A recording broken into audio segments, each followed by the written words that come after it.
Michael barely had time to set up a tent on the riverbank when the first raindrops began drumming on the ground, dried by the scorching sun. The man looked at the sky sadly and quickly slipped into the shelter. Well, here I went, so to speak, fishing. But where did these clouds come from?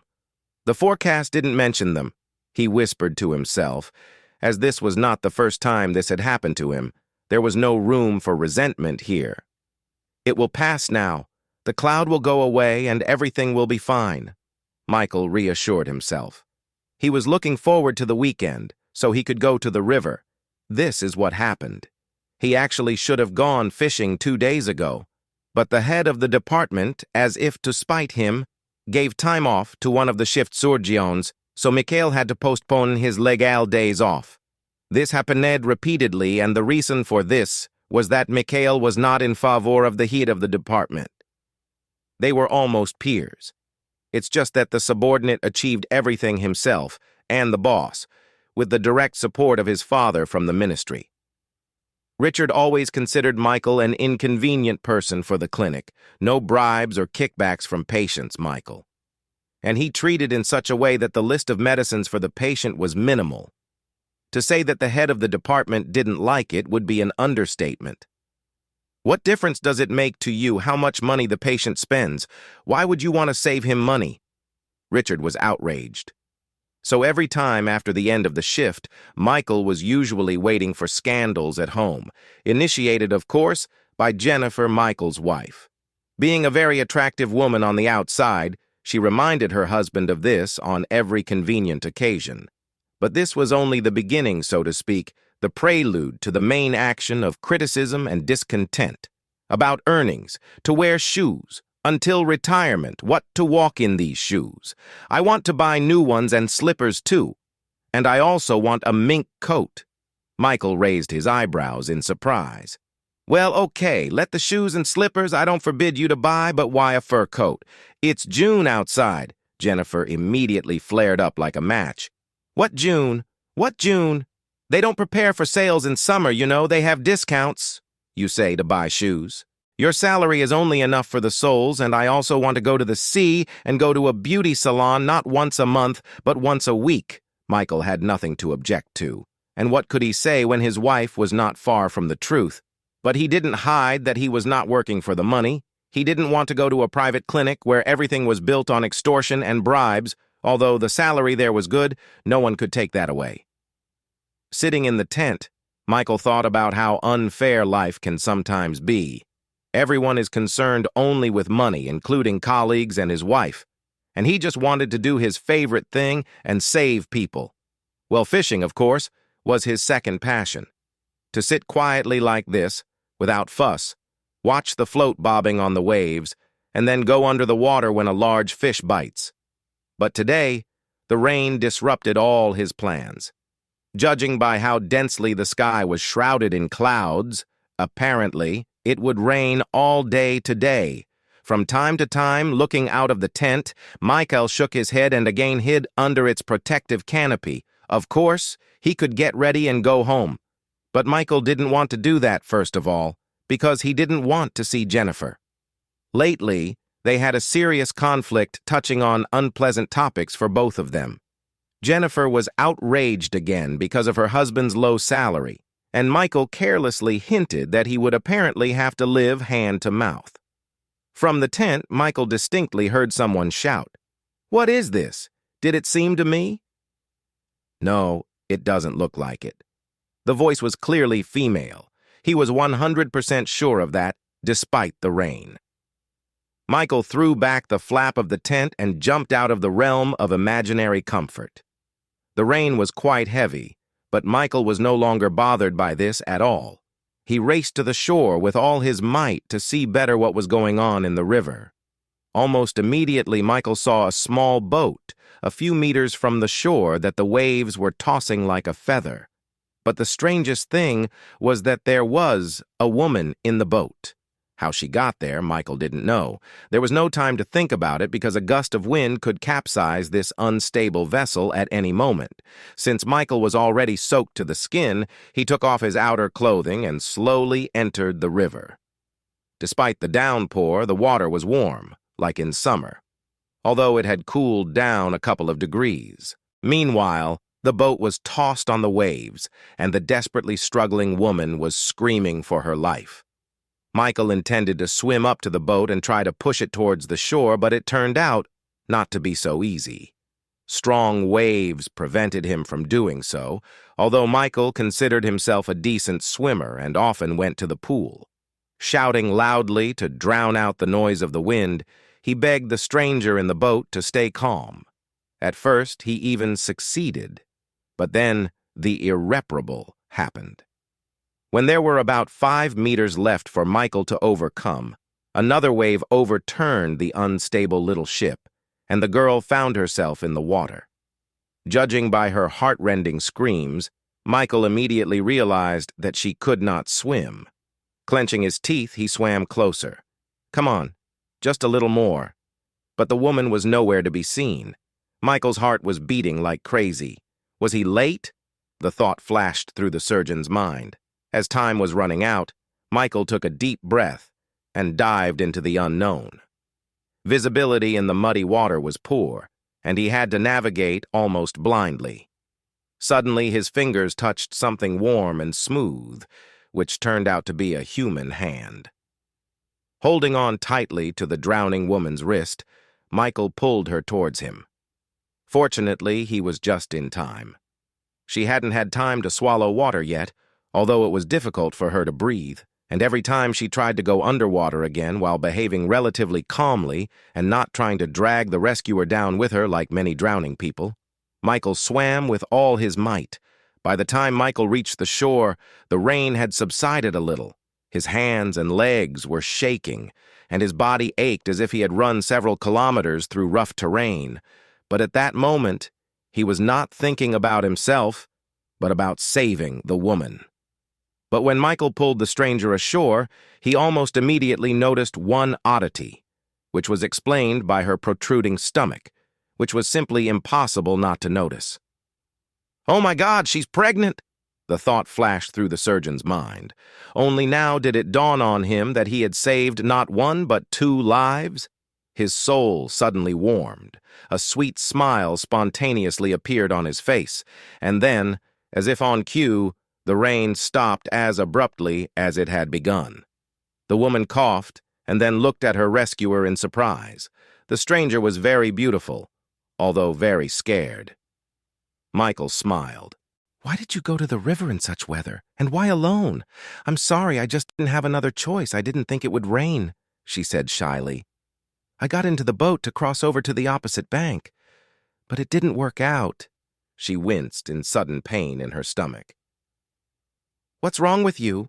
Are you feeling unwell?" Michael asked anxiously. But she could no longer answer. The doctor knelt down in front of her and gently lifted her dress. There was no doubt she was in labor, most likely triggered by the disturbing incident on the river which provoked a reaction from the body. "Oh, how much it hurts, dear mother. Hold on for a little while, I'll help you," Michael exclaimed and ran to the car for a thermos of warm water and a towel. Of course, by profession, he knew how to deliver babies, but he had never had to do it alone before, when the decision had to be made by him alone.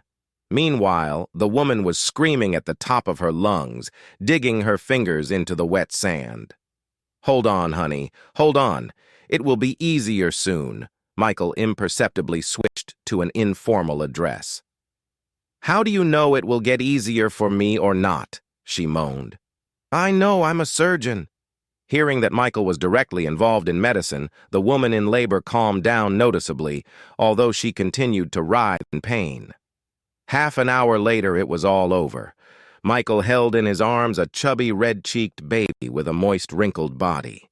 Wrapping the baby in a soft towel, the doctor headed for the car. He could no longer stay on the beach, as the woman and baby needed more comfortable conditions. Michael brilliantly delivered the baby, helping the young mother get into the car. He didn't want to ask her awkward questions, so he patiently waited for her to tell her whole story herself. "Please be patient. I'll take you now to a separate department where you will be examined by a specialist. Although I am a doctor, my field is a little different, as you understand yourself.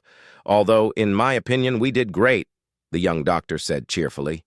Sarah smiled at him gratefully and, leaning back on the back of the seat, wearily closed her eyes. He started the engine and pulled away smoothly. His soul was singing, and his mood was even better than in the morning. And although the fishing itself was unsuccessful, he succeeded much more in something else. After all, he not only saved the woman in labor from the water, but also helped her give birth to a wonderful baby. What could be better? Fishing will definitely happen again, and now he definitely needed to take the young mother to the hospital, where she and the baby would be placed in a ward. On the outskirts of the city, Sarah came to her senses and gently pressed the baby to her breast. Michael tactfully looked away and began to look at the road with exaggerated attention. Sarah hesitated a little and then said, "You know, I actually ran away from my father. As soon as he gets drunk, he immediately starts a scandal, insulting me for disgracing myself and getting pregnant. How can I listen to this? Anyway, I ran away in a fit of temper." Michael squeezed his fingers on the steering wheel and then asked, "And husband? Or fiancé? Why didn't he protect you?" Judging by the tears in the passenger's eyes, he realized that he had asked an extremely awkward question. "He left me in the city. I returned to the village. I was faithful to him, waiting for him to return from the army. When he returned, we went to the city together with Jacob and got jobs in a wealthy house. He helped around the house, and I was a maid. At first, everything was fine, and then rumors started that Jacob, my man, was sleeping with the mistress. At first, I didn't believe it, but when I saw it with my own eyes, I immediately realized everything," the woman replied. "Well, that's, of course, bad, but don't worry. If necessary, I will talk to your father, whether he wants it or not. But now he has a grandson, and he just has to take care of him," Michael added heatedly. Sarah looked at her rescuer gratefully. She was terrified to even imagine what would have happened if Michael had not been at the river that day. "Here we are. Now I'll talk to the head of the department about this and that, and you sit in the hall for now. When I call, then you will go," the young doctor said briskly. Sarah nodded in agreement and adjusted the towel in which the baby was wrapped. Michael quickly settled the formalities. Sarah didn't even have time to pull herself together as she was already walking down the corridor of the maternity hospital, rejoicing that everything had gone so wonderfully. After seeing Sarah off, Mikhail headed for the exit.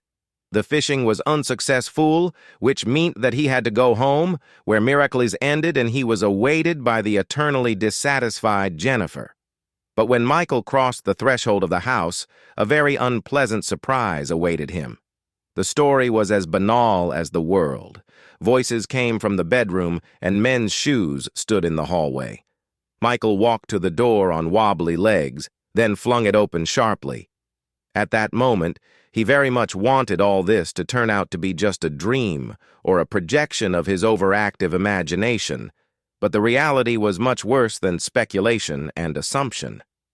Jennifer was in bed with a man, already the familiar man, who clearly did not fear the doctor who had entered. The thing is that Jennifer's lover turned out to be Richard, the head of the department. The age difference between him and Jennifer was about 7 years, which was no obstacle for them. "That's how it turns out." "Okay, the choice is made," Michael said tonelessly. To which Jennifer, not at all embarrassed by her shameful position, replied, "Well, let's do without scandal. You came home early yourself. You should have enjoyed your fishing luck further." "Yes, Michael. I think scandals are not what we need right now. And if you start talking nonsense, I'll overwhelm you with duties so that you won't be able to stand on your feet. You'll come crawling to apologize yourself. Just wait," the head of the department added. After his words, Michael no longer wanted to work under Richard's command, just as he no longer wanted to live under the same roof as the traitor. At that moment, Michael realized the frequent night duties that fell exclusively on his work schedule. Apparently, this is how the head provided himself with romantic nights in the arms of his wife. After gathering some things in a sports bag, he headed for the exit. Michael didn't know where to go next and what to do, but he didn't doubt for a second that he needed to change his life. After spending the night in a hotel, he immediately wrote 2 statements, about leaving at his own request and about divorce. To Michael's great surprise, he learned that the young mother was being prepared for discharge, and her father had arrived. "Oh, here's Dad came," one of the midwives said with a smile, knowing full well that Michael was not the child's father. The young doctor smiled and then took baby Joey in his arms. Only Sarah was sad, and he knew what it was connected with, so he didn't touch the sore spot. Suddenly, an interesting thought came to his mind. "Listen, can I go to the village with you along with Joey, and I'll talk to your dad if he starts objecting? I'll say the baby is mine. I'll find a job. I won't perish. I'll find one. What do you think? Go for it seriously?" Sarah asked in surprise. Michael smiled mysteriously and then said, "Of course, how else? Believe me, I'm least inclined to joke right now." Sarah's face immediately lit up. A real man, in the literal sense of the word, would take her from the maternity hospital, and not only will take, but also go to the village with her. Sarah had never returned home in such an elated mood before. She hadn't even imagined that everything would go so wonderfully. Michael kept his word and stood up for Sarah in front of her father. Hearing that his grandson would have a real father, the grumpy farmer immediately changed his anger to mercy. And not only that, a couple of days later, Michael got a job as a paramedic. Soon, the fame of the young specialist spread far beyond the region from which many dreamed of getting to his office. Finally, Michael found what he had been dreaming of all these years. A good job where he could be useful to people, as well as a beloved, loving wife and child. Well, fishing on the river remained a pleasant bonus for him, because now he can go fishing anytime he wants or has time. Thanks for watching the story. If you liked it, I hope you support it with a like. All the best.